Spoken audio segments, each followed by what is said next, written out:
Oh gini aja ya nanti ya.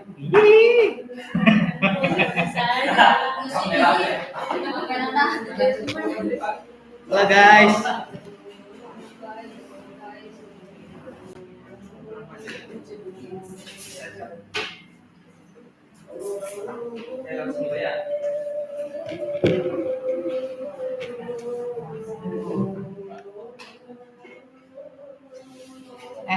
Coba sih di HP YouTube saya ada suaranya enggak masalahnya. Nanti kalau dikirim lihat.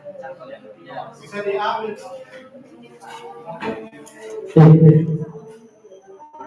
Sana Bet, keluar. Coba dites, ini kan lagi streaming. Suaranya ada enggak di HP? Coba sana keluar. Keluar sana. Hah?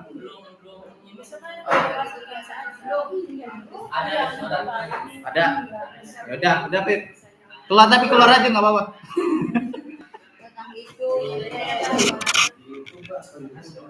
Ya. Guys, apa guys? Hai guys. Apa sih nama YouTube? Nama saya Fikri Mei. Fikri. Belum bisa. Subscribe-nya masih di bawah 100. YouTube. Ini Bung Isa. Nah, kita mulai ya Bapak Ibu semuanya. Assalamualaikum warahmatullahi wabarakatuh.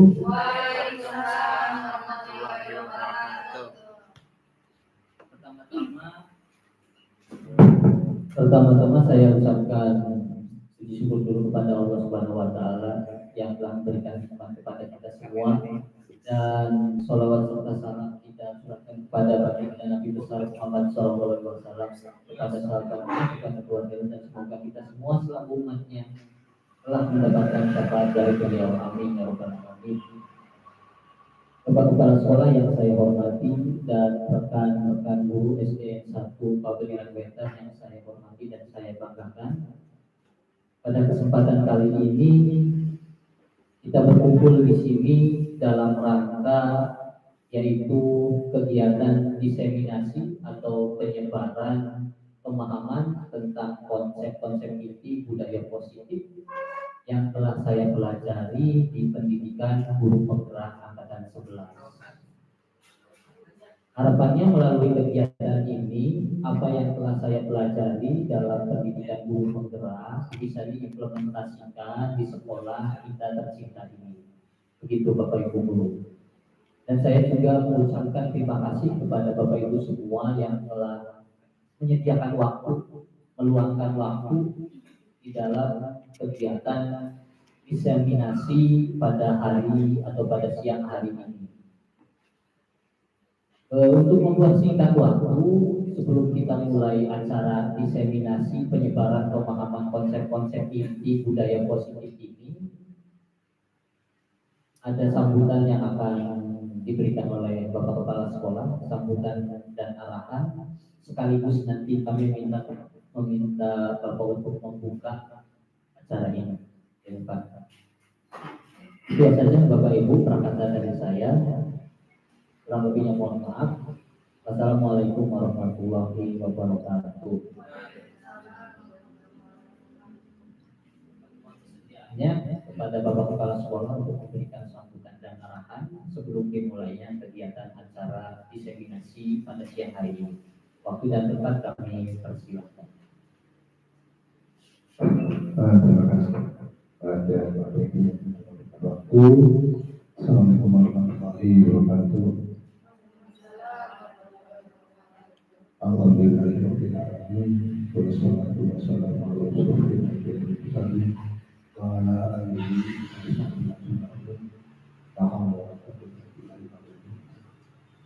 pertama kita lupa selalu kepada syukur karena pada hari ini kita bisa berkumpul walaupun dalam keluarga masih tapi kita tetap sakit. sehat kali. Dan lalu bersolat dan salam kita sampaikan kepada Nabi besar Muhammad SAW, kepada keluarganya, sahabatnya, tabi'in kita semua. Semoga nanti memberikan sahabat kami. Dalam kesempatan ini barangkali saya tidak banyak.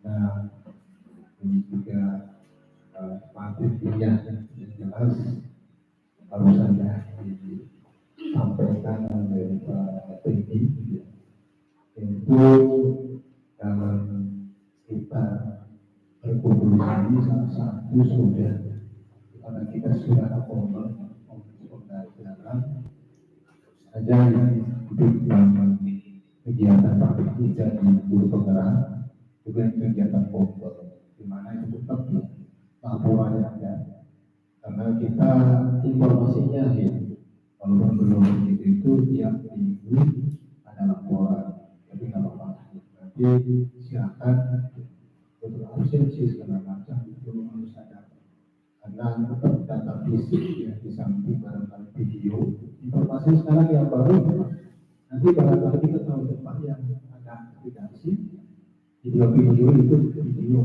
data yang sekarang yang akreditasi itu banyak video yang ditampilkan dari kita sekolah ya jadi anggap saja kegiatan bulan serius ya ini untuk kegiatan guru yaitu aksi nyata budaya positif dan guru penggerak. Dan nanti kita bersama-sama yang ada di sini mudah-mudahan ini suatu ilmu di mana Pak Freddy alhamdulillah sudah terlebih dahulu di SD kita terpanggil untuk menjadi guru penggerak. Mudah-mudahan apa yang dipelajari yang digeluti oleh Pak Freddy ini kita sebelum terpanggil sudah banyak pengalaman. Artinya itu ilmu. Walaupun itu banyak pengalaman kita tetap semua ini akan berdasarkan ilmu yang apa yang dapat dilakukan. Sehingga pada saat waktunya nanti ya, dari kita semua sama kali ini muda-muda ya ini akan menjadi semua sehingga yang diharapkan untuk terlahir di penggerak ini itu akan menjadi momentum untuk kemajuan pendidikan di Indonesia. Di kita khususnya di kita dan di seluruh Indonesia itu. Jadi dalam kesempatan ini ayo kita bersama-sama ya mendukung apapun ya kegiatan guru penggerak ini kawan kita dan manfaatnya untuk kita semua. Itu saja barangkali ya tidak panjang lebar kurang lebih mohon maaf saya assalamualaikum warahmatullahi wabarakatuh.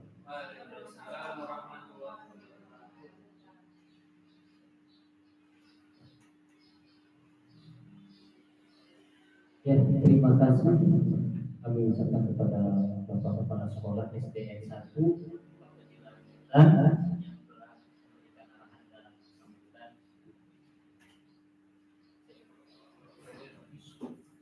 yang putih coba mic yang putih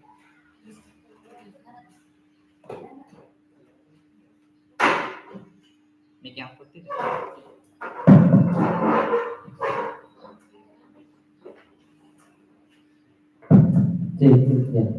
Kami ucapkan terima kasih kepada Kepala Sekolah SDN 1 Kabupaten Wetan yang telah memberikan sambutan dan arahan pada awal kegiatan diseminasi siang hari ini.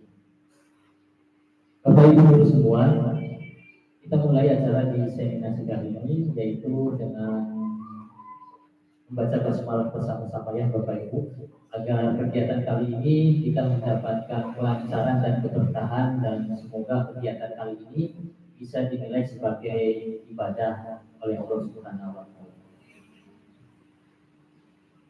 Kita awali dengan membaca atau mengucapkan basmalah bersama.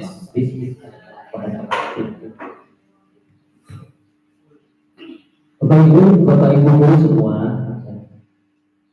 pada kesempatan kali ini saya akan menyampaikan aksi nyata yaitu tentang penyebaran konsep-konsep inti budaya positif ya Bapak Ibu.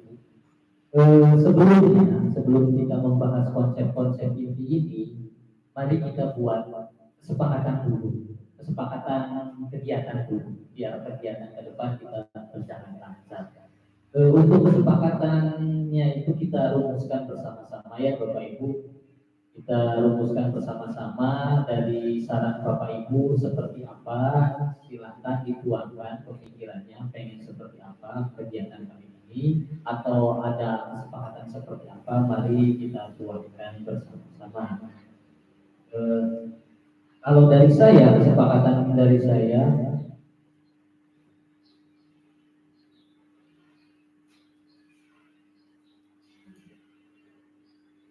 minta kepada Bapak Ibu semua mengikuti kegiatan ini dari awal sampai akhir gitu ya, bisa mengikuti full gitu kesepakatannya. Kira-kira bisa tidak Bapak Ibu?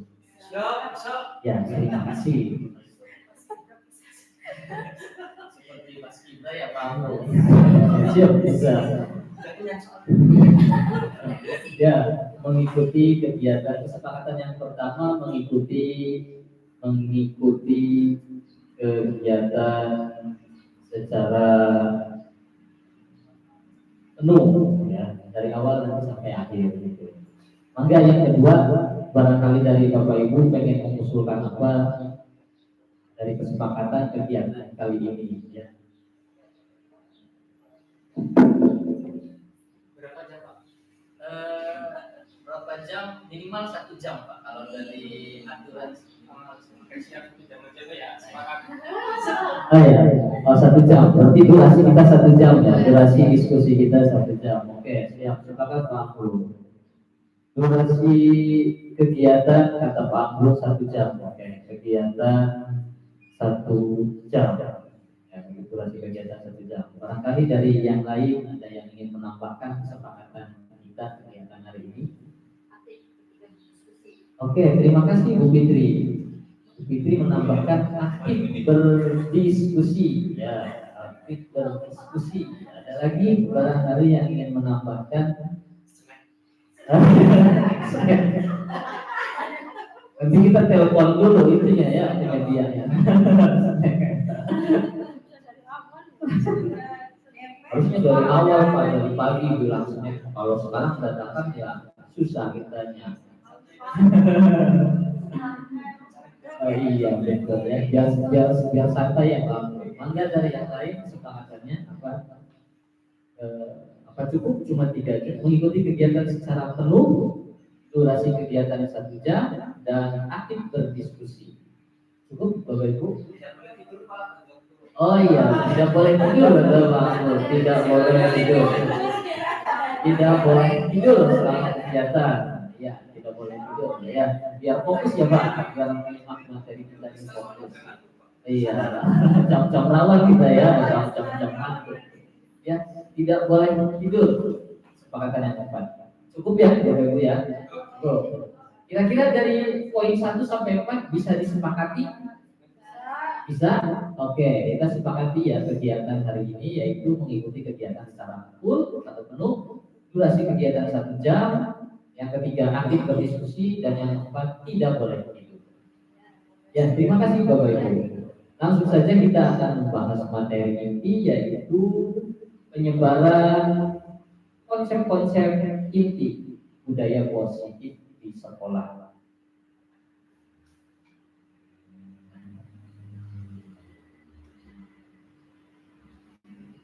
Bapak Ibu semua, konsep inti budaya positif ini diantaranya atau meliputi yang pertama itu perubahan paradigma belajar pada kurikulum terbaru. Kemudian ada disiplin positif, ada nilai-nilai kebajikan, ada kebutuhan dasar manusia, motivasi perilaku manusia, posisi kontrol guru, keyakinan kelas, dan segitiga restitusi. Nah, ini materi yang akan kita bahas dalam kegiatan diseminasi pada siang hari ini. Sebelum kita lanjut ke materi selanjutnya, Bapak Ibu ya, ada soal yang terlebih dahulu harus Bapak Ibu isi, yaitu tes. untuk mengukur pemahaman awal kita tentang budaya positif, gitu ya.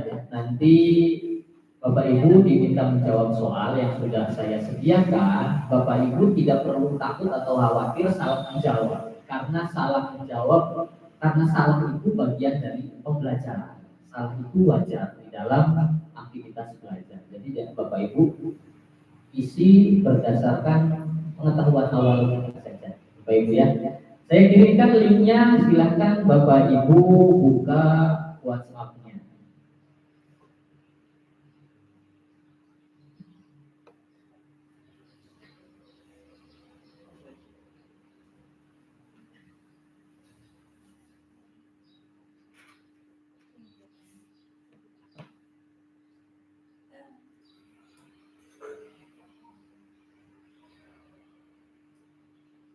Ya, soal sudah saya kirim di WhatsApp, silakan Bapak Ibu bisa mengisi soal tersebut ya. Jangan ragu, tinggal isi saja. Untuk kira-kira 10 menit cukup tidak Bapak Ibu untuk isi soalnya? Cukup ya, 10 menit saja ya. 10 menit, di sana ada 14 soal, silakan Bapak Ibu isi terlebih dahulu.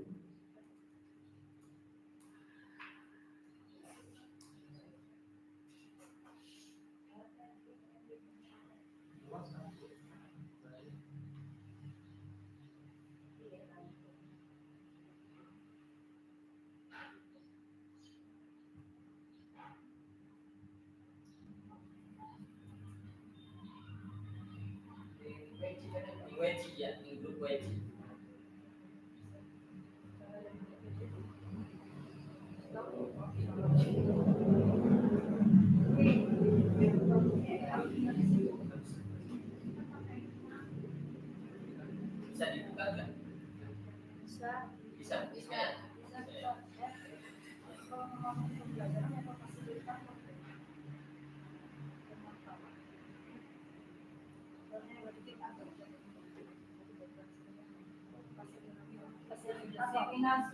Iya. Ini yang tulisan gitu.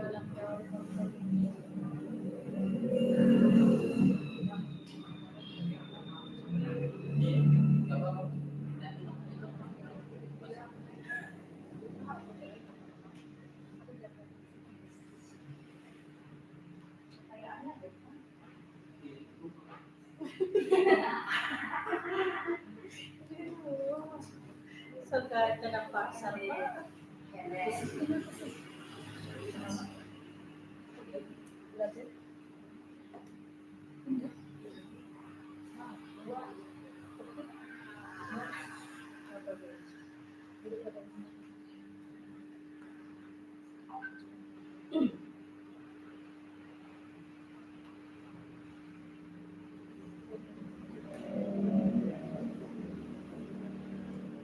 Pintunya bisa ditutup Pak.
Kalau sudah kirim. Ya, skor. Sudah. 50.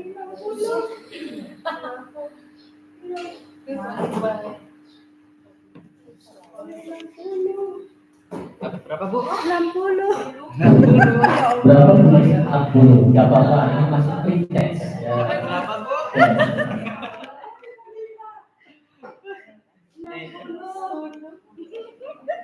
Normal, pretest. Iya, pretest nilai awal kecil gak apa-apa, nanti di post test pasti diikat.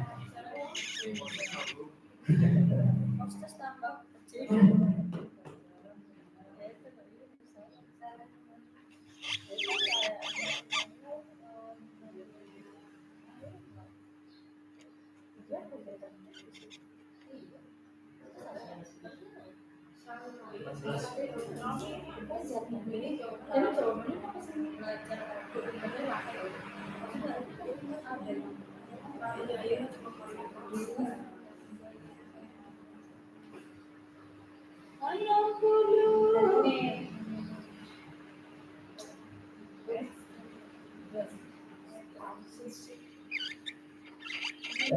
Terpantau udah 5 orang yang sudah selesai mengerjakan pretestnya.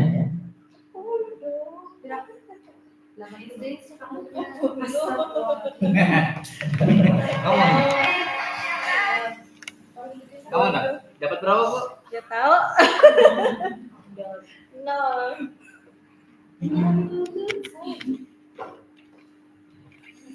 Saya konsentrasi. Kamu jawaban ini. Iya benernya. Salah. Sudah 6 orang sudah selesai pretest.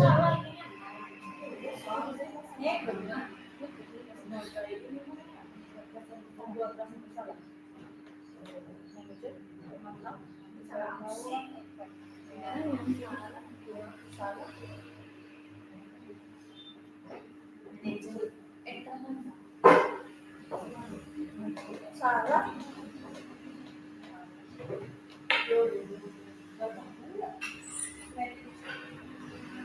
Wah, ibu Ika sepakat.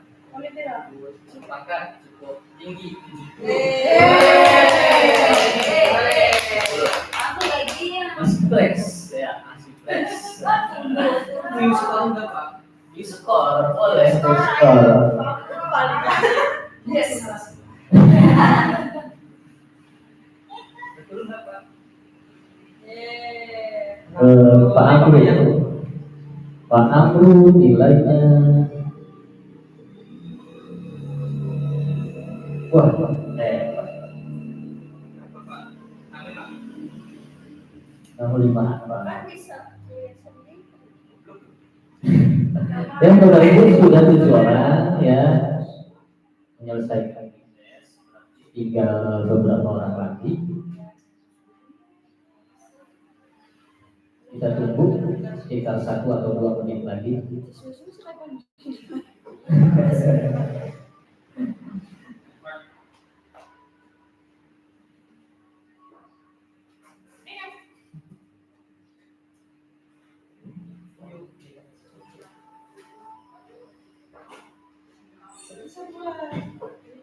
PHI 12 tuh.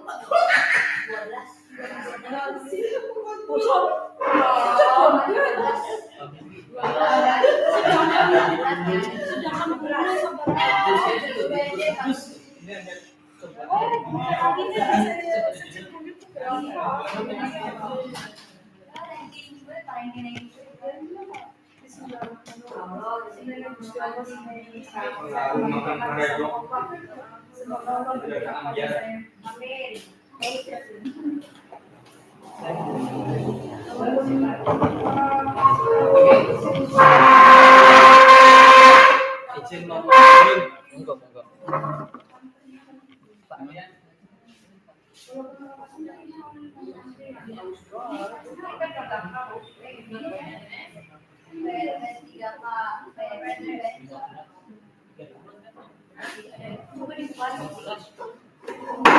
PAI 12 SD SD iya Pak. Informasinya sekarang 12.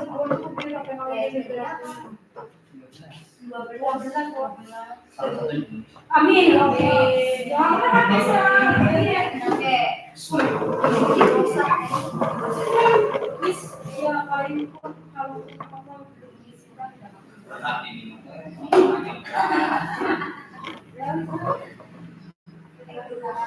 Ini like siapa sih? Ini siapa? itu Pak saudaranya dulu siapa sih?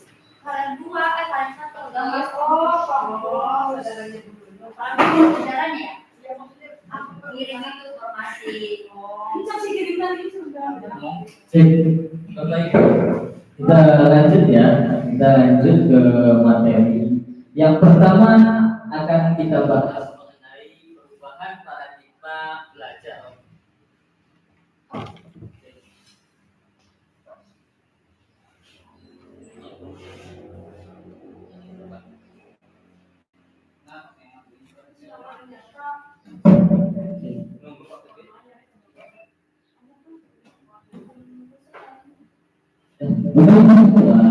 Di dalam kurikulum merdeka atau di dalam perubahan paradigma belajar, gitu ya, pembelajaran itu dirancang berdasarkan prinsip berdiferensiasi.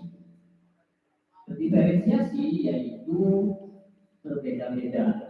Jadi kita mengajarnya itu tidak dalam satu pola, tetapi didasarkan prinsip diferensiasi. Sehingga peserta didik itu yang kebutuhannya berbeda-beda bisa terakomodir semua. Gitu. Contoh misalkan dalam media pembelajaran, kita dalam pembelajaran dalam paradigma baru ini tidak bisa mengandalkan dengan hanya metode ceramah saja. Ya, karena gaya belajar siswa itu sekarang itu beda-beda. Ada yang bisa belajar hanya dengan mendengar, tapi ada juga siswa yang belajar membutuhkan gambar-gambar ataupun media peraga nyata gitu. Jadi kita mengajar dengan diferensiasi pada paradigma baru ini. Kemudian pada pembelajaran paradigma baru ini ada 6 dimensi yang hendak dicapai atau nilai kebajikan yang hendak dicapai. Di antaranya yaitu beriman, berakhlak, beriman, bertakwa kepada Tuhan Yang Maha Esa dan berakhlak mulia. Kemudian berkebinekaan global, gotong royong, kreatif, bernalar kritis dan mandiri. Itu yang ya, kalau ada di nyanyian itu nyanyian profil pelajar Pancasila. Gitu. Nah itulah yang hendak dicapai dalam pembelajaran dengan paradigma baru atau di kurikulum merdeka itu, gitu ya. Nah, Bapak Ibu, ada beberapa perubahan di dalam era pembelajaran dengan paradigma baru. Di antaranya atau mungkin beberapa miskonsepsi kita bahwa kebutuhan anak itu sama.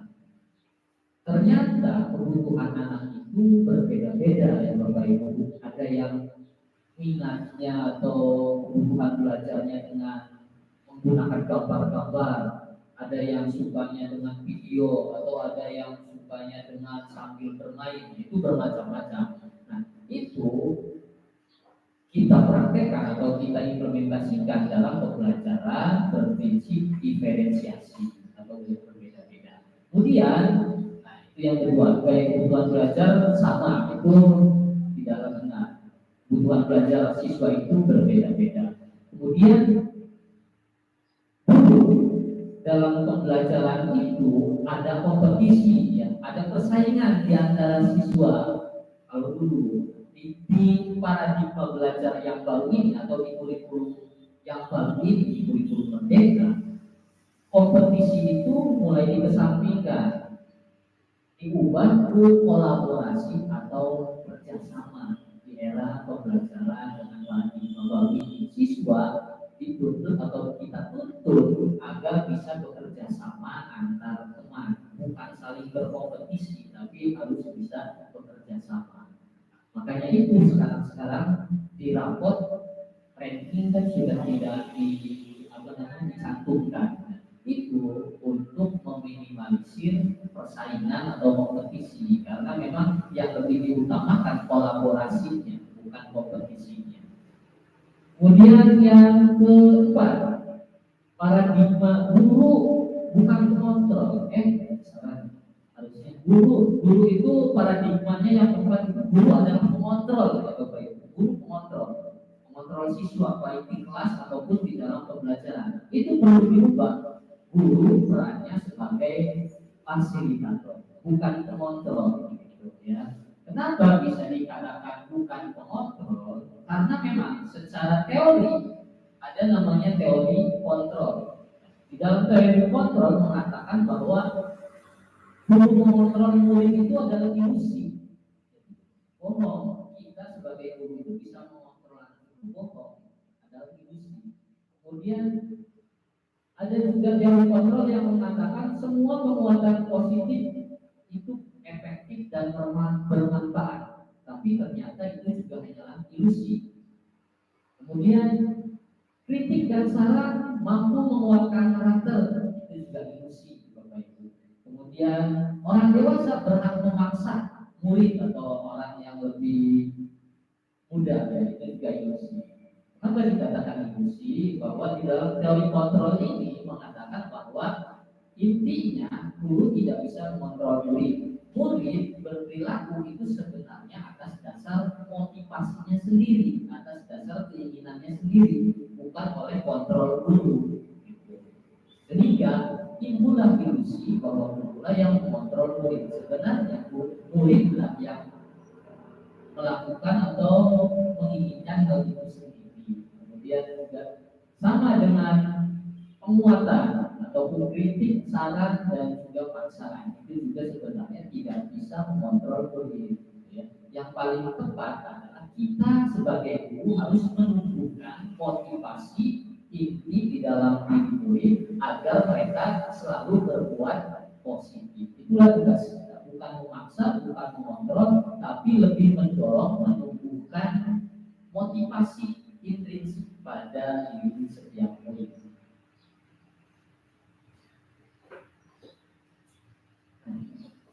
Di dalam pembelajaran yang dulu atau sebelum di kurikulum yang sekarang ini ada namanya teori stimulus respon.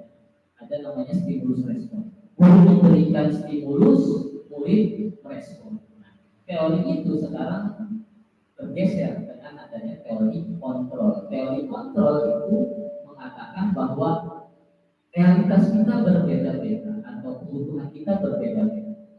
Setiap orang memiliki gambaran atau impian mereka masing-masing. Kita berusaha memahami pandangan orang lain. Semua perilaku memiliki tujuan. Hanya Anda yang bisa mengontrol diri Anda, bukan orang lain yang bisa mengontrol diri kita. Tapi kitalah yang bisa mengontrol diri kita sendiri, termasuk murid. Yang Yang bisa mengontrol murid adalah diri murid itu sendiri, bukanlah guru. Untuk itu di dalam teori kontrol ini, di guru mempunyai tugas untuk menumbuhkan motivasi intrinsik, motivasi di dalam diri peserta didik agar mereka selalu berbuat positif.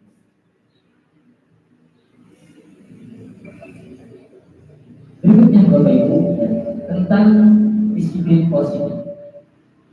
Berikutnya tentang disiplin positif. Tadi mungkin di dalam soal pretest ada ya pertanyaan. Apa arti disiplin? Gitu ya. Apa arti disiplin? Disiplin itu diambil dari bahasa Latin yang artinya disiplina atau disiplin. Artinya belajar. Ya. Disiplin itu artinya belajar. Kenapa diartikan sebagai belajar? Disiplin diartikan sebagai belajar, di mana di dalam artian disiplin tersebut itu sebenarnya kita belajar mengontrol diri kita, bagaimana kita menguasai diri kita dan tindakan kita pada nilai-nilai yang kita hargai atau pada nilai-nilai yang positif.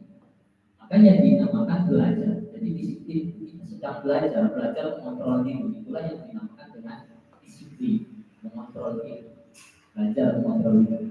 Sedangkan disiplin positif diartikan sebagai pendekatan atau cara untuk menumbuhkan sikap disiplin yang didorong dalam diri anak tanpa hukuman dan hadiah. Jadi dalam menumbuhkan motivasi intrinsik dalam diri murid itu diusahakan tanpa ada iming-iming, tanpa ada ancaman, hukuman ataupun hadiah. Karena kalau ada ancaman atau hadiah itu bukan motivasi intrinsik yang muncul, melainkan motivasi ekstrinsik, motivasi dari luar.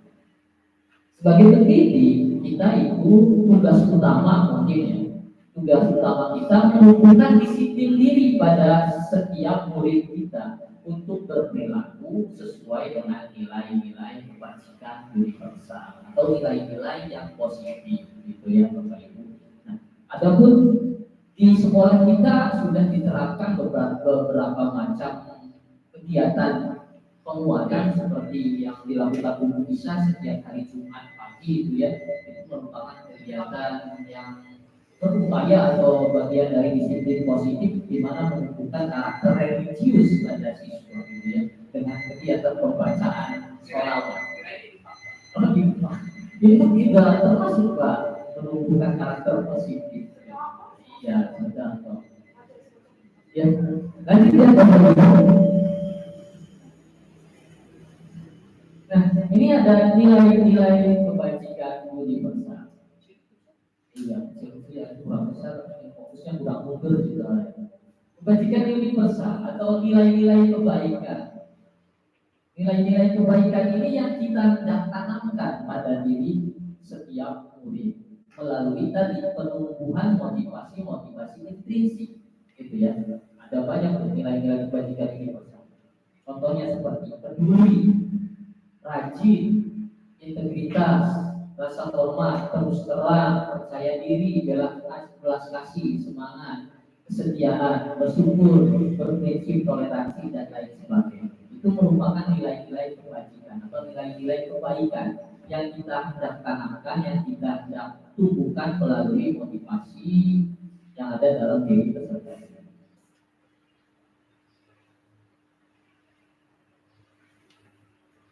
Lanjut Bapak Ibu, berikutnya ada materi tentang 5 kebutuhan dasar manusia. Ini berkaitan dengan tindakan ya, tindakan setiap orang ataupun tindakan murid. Tindakan murid, setiap murid yang melakukan tindakan atau perilaku pasti mempunyai alasannya sendiri-sendiri. Alasan tersebut tidak lepas dari 5 kebutuhan dasar manusia. Itu ya. Jadi ketika ada misalnya murid terlambat datang ke sekolah, pasti dia mempunyai alasan. Alasannya ya tidak lepas dari 5 kebutuhan dasar manusia ini. Apa saja 5 kebutuhan dasar manusia?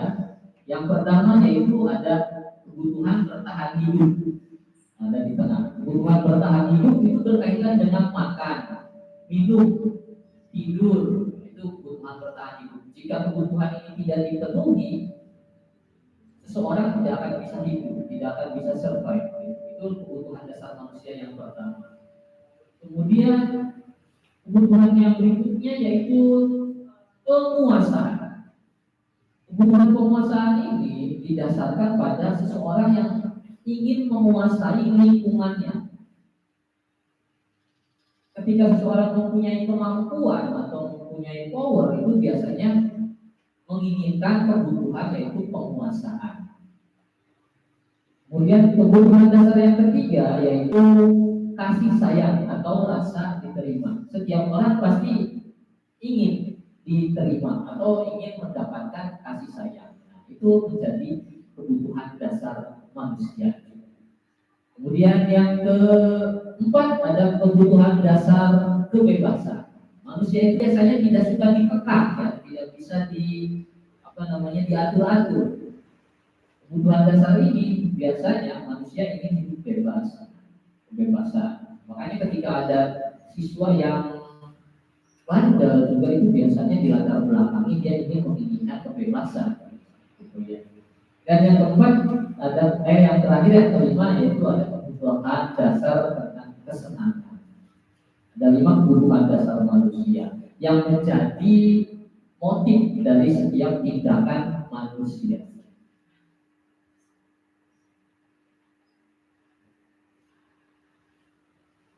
Ini tentang motivasi perilaku manusia.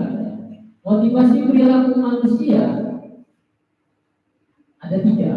Yang pertama untuk menghindari ketidaknyamanan. Biasanya motivasi perilaku manusia itu ada 3. Untuk menghindari ketidaknyamanan atau hukuman. Contoh misalnya siswa A datang pagi-pagi ke sekolah. Ketika ditanya, kenapa kamu datang pagi-pagi ke sekolah?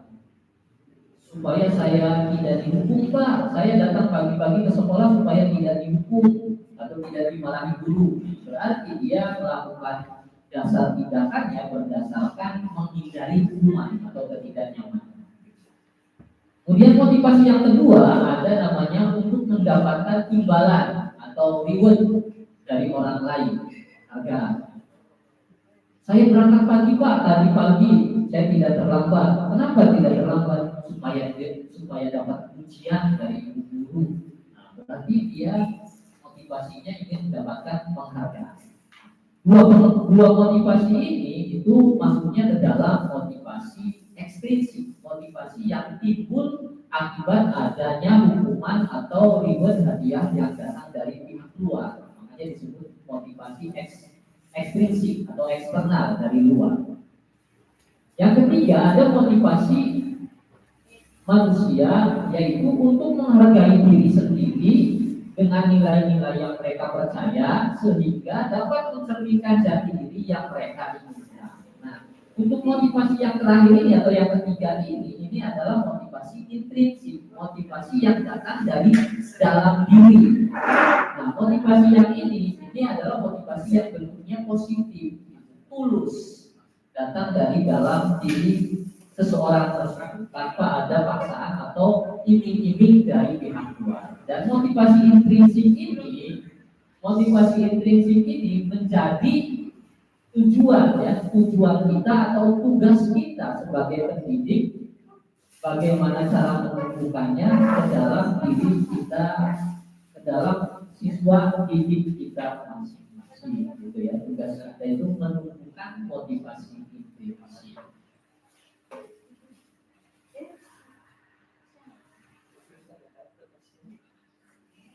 Nah, berikutnya Bapak Ibu,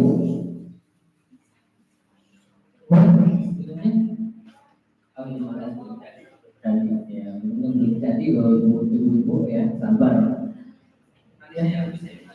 Berikutnya kita akan bahas antara materi tentang hukuman, konsekuensi, dan restitusi.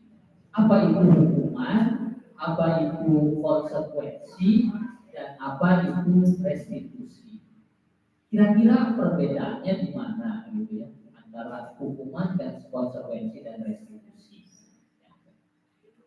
Secara prinsip kalau hukuman itu dilakukan tidak terencana, tiba-tiba, tidak direncanakan kalau hukuman. Murid tidak tahu apa yang akan terjadi ketika dia melakukan pelanggaran. Kemudian bersifat satu arah gitu ya. Terserah yang memberi hukuman gitu satu arah, yang diberi hukuman nggak bisa nawar gitu, biasanya satu arah. Kemudian berupa fisik atau psikis, bentuknya fisik atau psikis. Itu nanti akan diberikan contoh lebih detailnya. Ini secara prinsip. Kemudian konsekuensi. Kalau konsekuensi itu terencana, diberikan terencana, atau sebelumnya ada kesepakatan. Contoh, misalnya kesepakatan kelas 6B, kalau tidak piket denda 1.000, salah.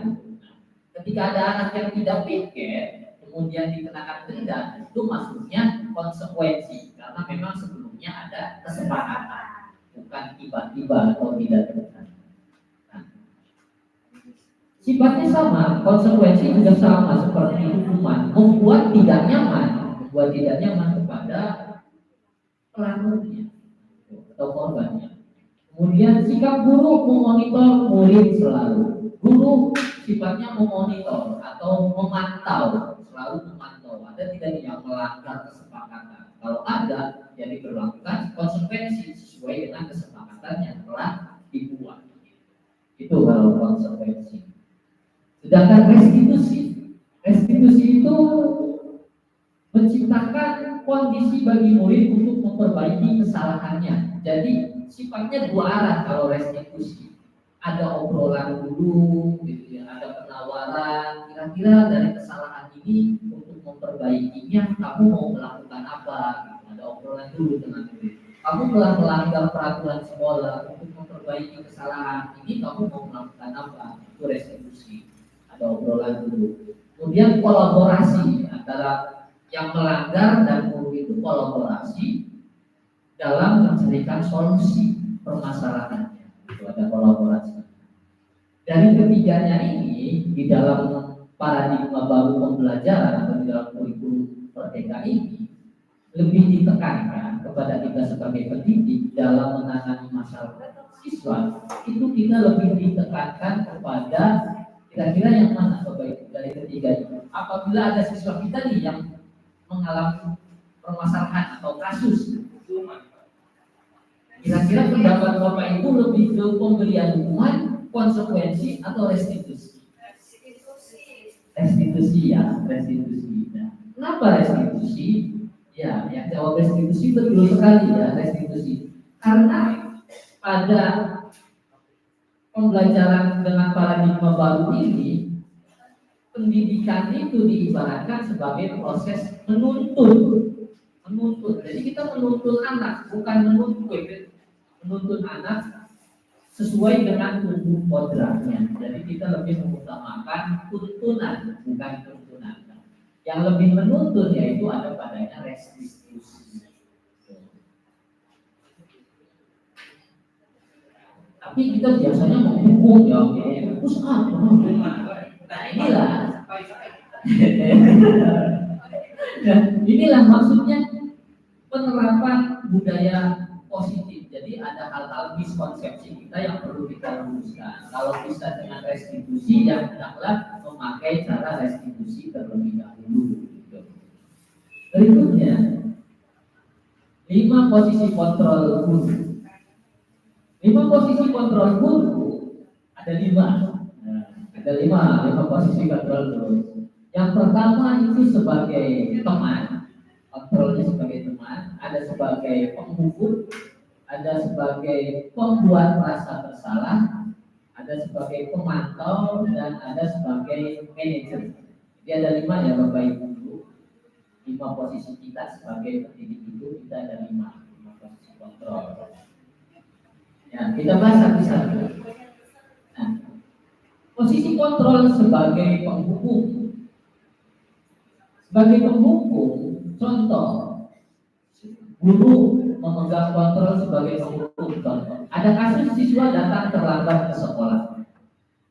Ketika ada siswa datang terlambat ke sekolah, guru meminta push up siswa tersebut yang datang terlambat. Itu berarti kontrol gurunya sebagai penghukum. Kenapa sebagai penghukum? Tadi kita jelaskan bahwa prinsip menghukum itu dilakukan secara tiba-tiba, tidak ada rencana atau kesepakatan. Tiba-tiba, kamu terlambat, sebagai hukumannya push up. Padahal kan tidak ada korelasinya antara terlambat dengan push up, gitu kan? Tidak ada korelasinya. Apakah ada korelasinya setelah di push up besoknya siswa tersebut akan jadi anak yang disiplin waktu? Kan tidak ada ya. Hanya itu tiba-tiba aja, spontanitas. Biasanya seperti itu. Guru sebagai penghukum memberikan hukuman secara tiba-tiba tanpa perencanaan dan sikapnya membuat tidak nyaman pelakunya. Ini contoh, guru sebagai penghukum. Biasanya ada kasus siswa diminta push up, diminta hormat bendera selama 15 menit, diminta keliling lapangan yang tidak ada korelasi atau kesepakatan sebelumnya hukumannya. Itu posisinya sebagai penghukum berarti. Kemudian berikutnya posisi kontrol sebagai pembuat rasa bersalah. Contoh kasusnya sama, siswa datang terlambat. Ketika ada siswa datang terlambat, guru yang memegang kontrol sebagai pembuat rasa bersalah kepada siswa akan mengucapkan kata-kata. Beda kalau dengan membuat rasa bersalah dengan yang tadi sebelumnya. Kalau penghukum itu memberikan hukuman bisa berupa fisik atau psikis gitu.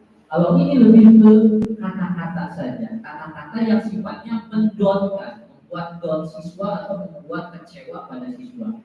Contoh misalnya ada siswa datang terlambat, bapak kecewa sama kamu sering datang terlambat.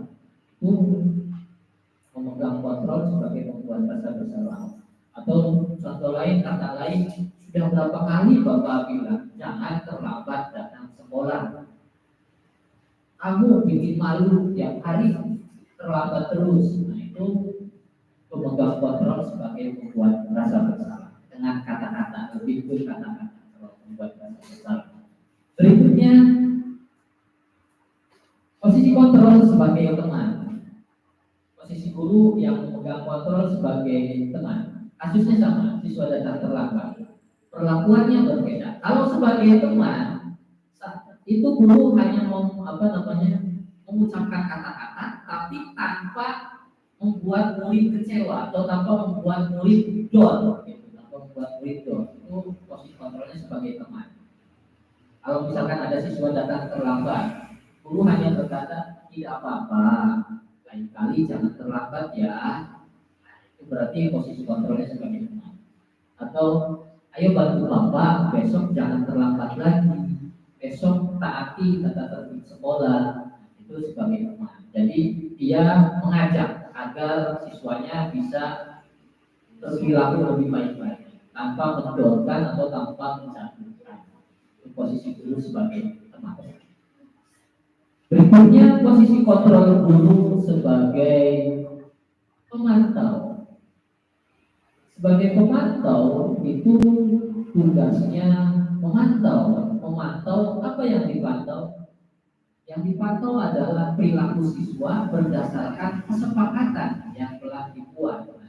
Ini nanti hubungannya dengan konsekuensi. Ketika ada siswa yang melanggar kesepakatan, maka guru memberikan konsekuensi. Contoh, siswa datang terlambat ke sekolah. Konsekuensinya karena datang terlambat yaitu guru menunda waktu istirahat siswa tersebut. Misalkan terlambatnya 15 menit, ya waktu istirahatnya ditunda 15 menit. Gitu. Karena konsekuensi datang terlambat. Atau misalkan dalam kasus lain, siswa menghilangkan barang temannya, pensil misalkan. Siswa menghilangkan pensil temannya. Ya, guru memberikan konsekuensi. Karena telah menghilangkan pensil, siswa yang telah menghilangkan tersebut diminta untuk menggantinya. Itu konsekuensi. Sesuai dengan apa pelanggarannya juga. Kemudian berikutnya sebagai manajer. Kalau sebagai manajer itu lebih ke arah restitusi. Tugas guru pemegang kontrolnya sebagai restitusi. Dia mengajak ngobrol, dia mengajak kolaborasi siswa yang melanggar atau yang berbuat kasus dan mencarikan solusinya bersama-sama, memfasilitasi siswa tersebut untuk mencarikan solusinya. Adapun langkah-langkah melakukan restitusi yang pertama menstabilkan identitas.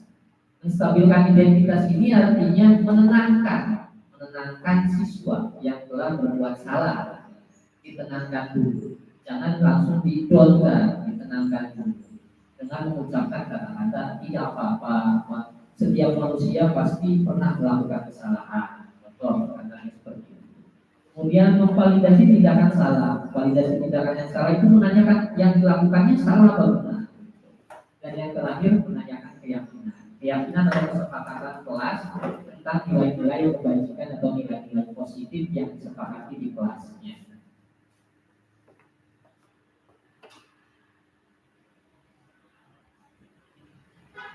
Nah, ini tadi yang tadi masih sebagai posisi kontrol sebagai manajer.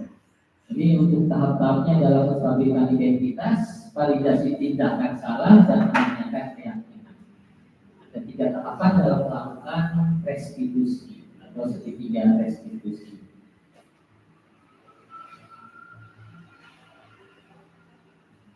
Bapak Ibu, berikutnya kita akan latihan ya, latihan simulasi mengidentifikasi posisi kontrol guru. Kira-kira posisi kontrol manakah yang dilakukan guru di dalam layar ini?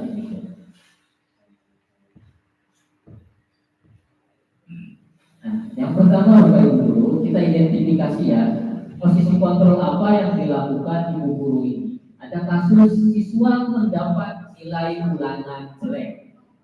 Kasusnya siswa mendapat nilai ulangan jelek. Kemudian guru tersebut berkata kepada siswa yang dapat nilainya jelek, saya kecewa sekali dengan kamu, nilai kamu jelek, gitu ya. Nah, kira-kira posisi kontrol apa yang dilakukan ibu guru ini?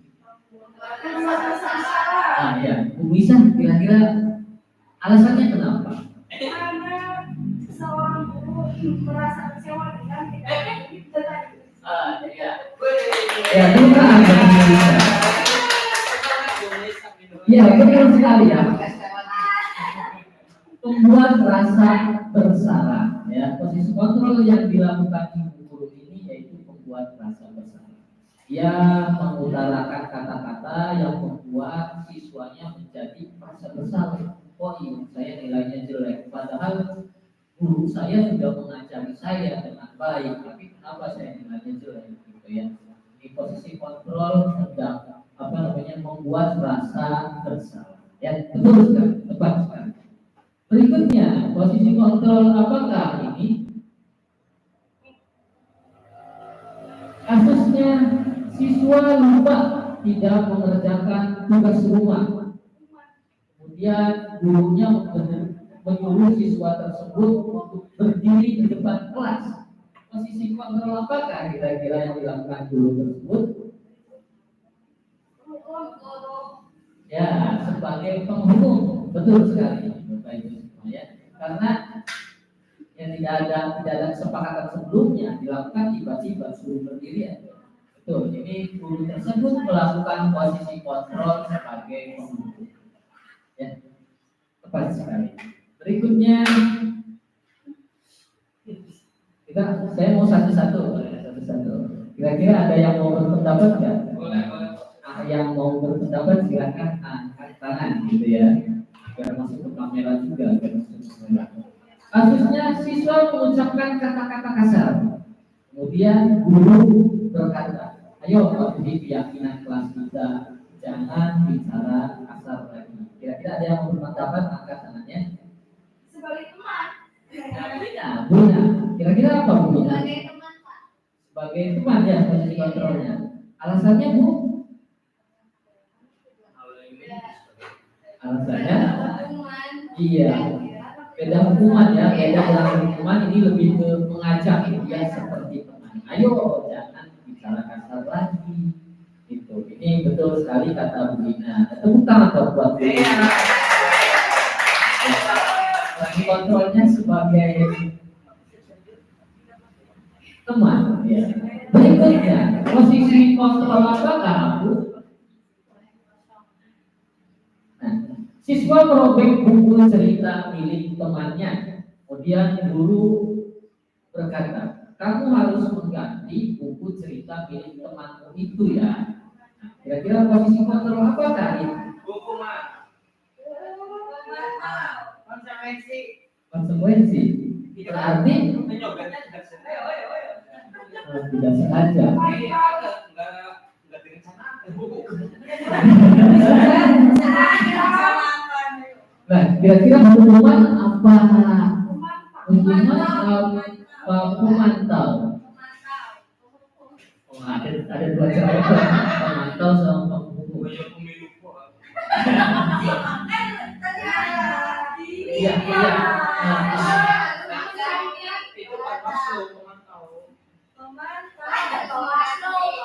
Harus mengganti. Iya.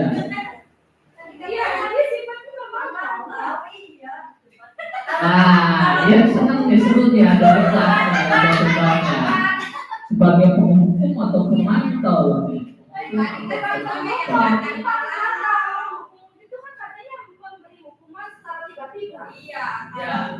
Kalau pemantau kan berarti dia pantau apakah dia. Kalau bukunya hilang harus menggantinya. Ya, betul sekali. Ini jatuhnya ke konsekuensi ya, konsekuensi. Ada memang bentuknya hukuman, memang betul tidak salah Pak Abu dengan Bu Ina, tidak salah bentuknya hukuman.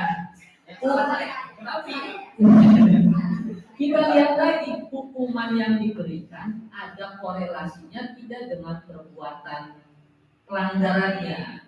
Kalau ada korelasinya berarti itu maksudnya hukuman konsekuensi. Karena dia merobek buku temannya, diberilah hukuman mengganti. Nah, mengganti ini bagian dari konsekuensi. Kalau hukuman biasanya tidak ada korelasinya. Contoh merobek buku cerita, siswanya dihukum dengan misalnya suruh lari lapangan bola. Itu kan tidak ada korelasinya. Apakah nanti bukunya akan kembali lagi utuh setelah siswa berlari di lapangan? Tidak. Nah, itulah sifatnya hukuman. Selain tiba-tiba, tapi tidak ada kaitannya dengan pelanggaran. Tapi kalau konsekuensi, sifatnya seperti hukuman, tapi ada korelasinya. Ketika keadilannya diberikan, nanti si korban pulih gitu ya, haknya pulih, bukunya jadi ada lagi yang tadinya disobek. Itu maksudnya ke konsekuensi. Oke, bisa. Tepuk tangan buat bisa. Tepuk tangan juga buat Rina Bu.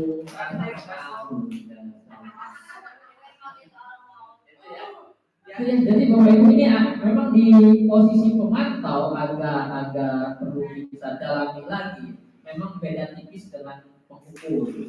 Cuman yang harus kita lihat ada tidak korelasinya, keterkaitannya. Korelasi apa? Iya. Contoh baik. Contoh lain, ada kasus siswa tidak membawa buku pelajaran sesuai jadwalnya. Jadwalnya matematika, bawa bukunya PAI, gitu ya. Jadi itu maksudnya seperti itu. Kemudian guru itu bertanya atau berkata kepada siswa tersebut, ya, tidak apa-apa, itu manusiawi, pasti kamu punya alasan melakukan hal tersebut. Siswa menjawab, saya bangun kesiangan Bu, jadi buru-buru tidak sempat menyiapkan buku pelajaran sesuai jadwal hari ini. Kenapa bisa kesiangan? Kata gurunya. Tadi malam saya asik nonton TV sampai larut malam. Nah, alasan siswa tidak membawa buku sesuai jadwal pelajaran karena asik nonton TV. Berarti kalau dikaitkan dengan 5 kebutuhan dasar manusia, ini berkaitan dengan kebutuhan kesenangan. Ya, asik nonton TV sehingga melalaikan kewajibannya yang lain. Gurunya berkata, Adakah keyakinan kelas yang kamu langgar dan bagaimana kamu menyelesaikan masalah ini? Jadi positif. Ya Bu, saya tidak disiplin, saya melanggar keyakinan tidak disiplin. Saya akan menghubungi orang tua saya supaya membawakan atau mengantarkan buku pelajaran yang tertinggal. Saya akan minta maaf juga, minta maaf dan berjanji tidak akan mengulanginya lagi. Nah, tidak, iya, itu enggak, maaf Bu ya. Nah, kira-kira posisi pertanyaannya posisi kontrol apakah yang dilakukan guru tersebut?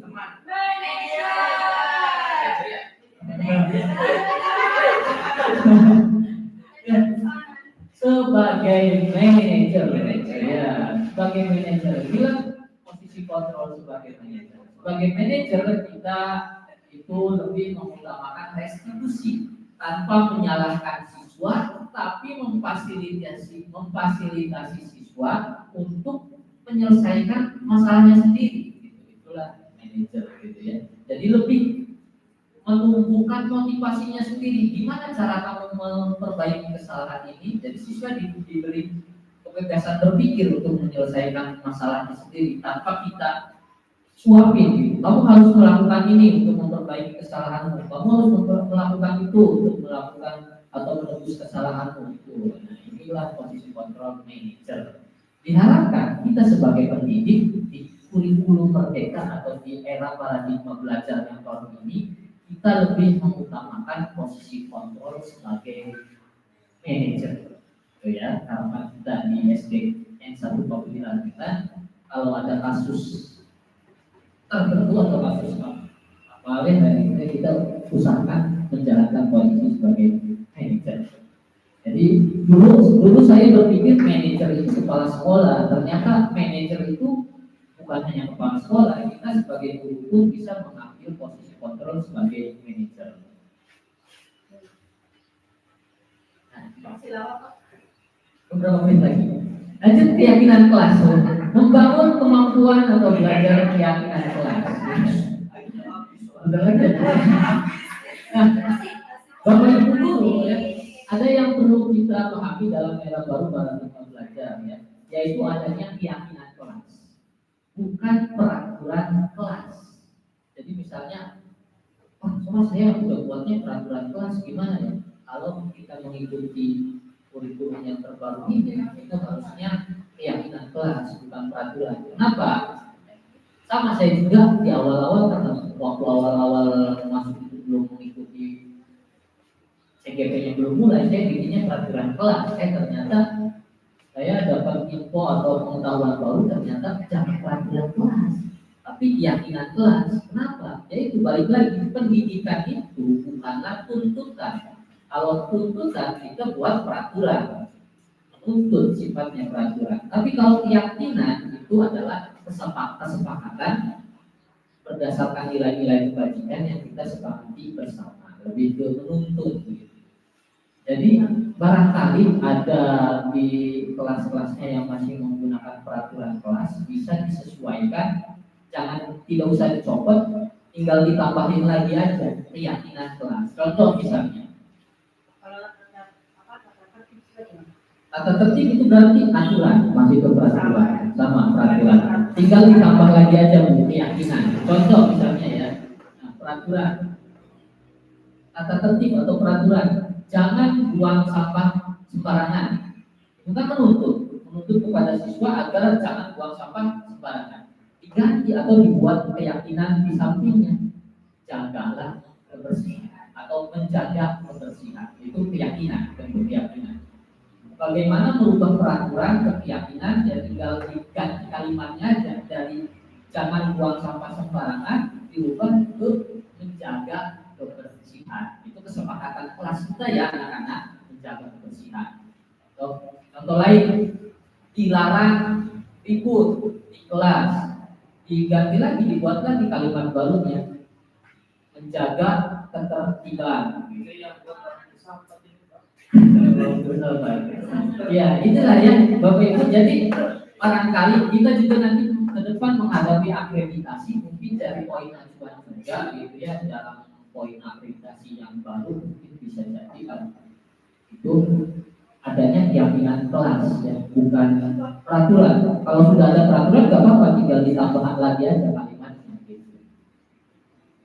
Nah, berikutnya yaitu segitiga restitusi. Ya. Sebelumnya kita sudah bahas di tadi contoh kasus di posisi kontrol ya, segitiga restitusi yaitu proses dialog yang dijalankan oleh guru agar dapat menghasilkan murid yang mandiri dan bertanggung jawab. Tahapannya yaitu yang pertama menstabilkan identitas, validasi tindakan yang salah, dan yang menanyakan keyakinan. Ada 3 tahap menjalankan segitiga restitusi. Nah, penutup Bapak Ibu, bagian penutup kita sudah masuk ke bagian penutup karena memang durasi sudah sekitar 1 jam ya. Kita sudah masuk ke penutup. Jadi dalam penerapan disiplin positif, hendaknya guru memiliki standar kepribadian profesional dan sosial yang baik, di mana guru mampu merefleksikan dirinya dalam posisi kontrol saat ini, bagaimana perjalanan dirinya sebagai manajer atau fasilitator yang menuntut murid-muridnya menjadi insan yang mandiri, merdeka, dan bertanggung jawab. Tadi sudah kita bahas ya, kita ketika ada kasus atau permasalahan lebih utamakan sebagai perannya manajer. Kita berikan restitusi pada anak. Sebisa mungkin kita tumbuhkan motivasi intrinsik tanpa adanya hukuman atau imbalan yang Bapak Ibu di era paradigma baru ini. Mudah-mudahan yang kita bahas pada siang hari ini bisa kita praktekkan, bisa kita implementasikan di kelas kita masing-masing ya Bapak Ibu, agar tercapai disiplin positif di sekolah kita, yaitu keadaan ideal, keadaan ideal yang membuat suasana belajar menjadi nyaman, aman, dan berpihak kepada peserta didik. Itu saja Bapak Ibu guru yang bisa saya sampaikan. Sebelum saya tutup, saya berikan kesempatan dulu barangkali ada pertanyaan atau saran atau kritik untuk saya persilakan. Enggak Bapak Ibu guru, barangkali ada pertanyaan, kritik ataupun saran.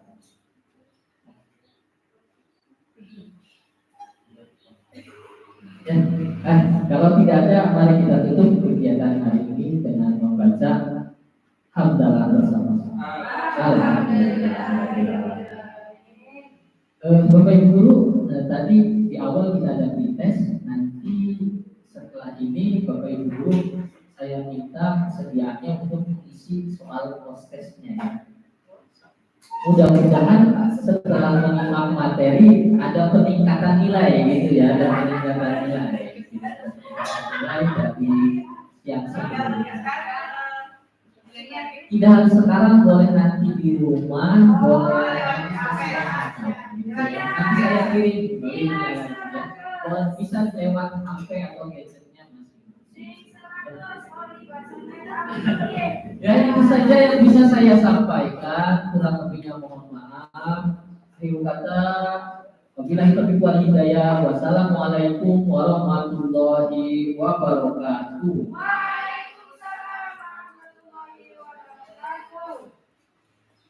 Saya mau nanya nih. Iya Bu, terima kasih Bu sudah bersamai.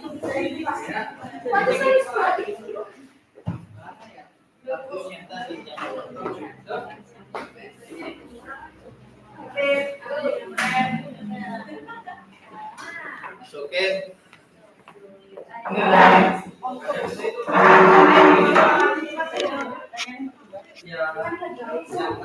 Terima kasih Ibu-ibu.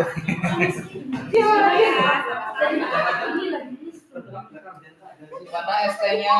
Pemirsa, dalam ST-nya di mana? Oh, manis sekali.